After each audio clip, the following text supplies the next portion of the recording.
बिस्मिल्लाहिर्रहमानिर्रहीम। अस्सलाम वालेकुम।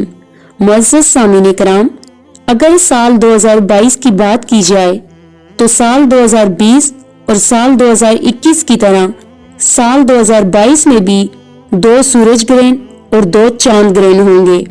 साल 2022 का जो पहला सूरज ग्रहण है वो 30 अप्रैल को होगा और ये भी पार्टियल होगा, और जो उसके बाद चांद ग्रहण होगा वो 15 और 16 मई को होगा। यानी 2022 में ये एक मुकम्मल ग्रहण होगा। और उसके बाद अगर सूरज ग्रहण की बात की जाए तो 2022 का जो दूसरा सूरज ग्रहण होगा वो 25 अक्टूबर को होगा। और उसके बाद आखिरी चांद ग्रहण जो होगा यानी दूसरा चांद ग्रहण 2022 का आखिरी ग्रहण, तो ये 7 और 8 नवंबर को होगा। टोटली तौर पर यह भी चांद ग्रहण होगा।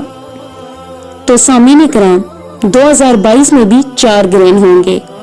ये थी 2022 के मुकम्मल ग्रहणों की तफसील जो आपके साथ शेयर की। वीडियो को लाइक और शेयर करें। मजीद अच्छी वीडियो के लिए चैनल को सब्सक्राइब करें। शुक्रिया। अल्लाह हाफिज।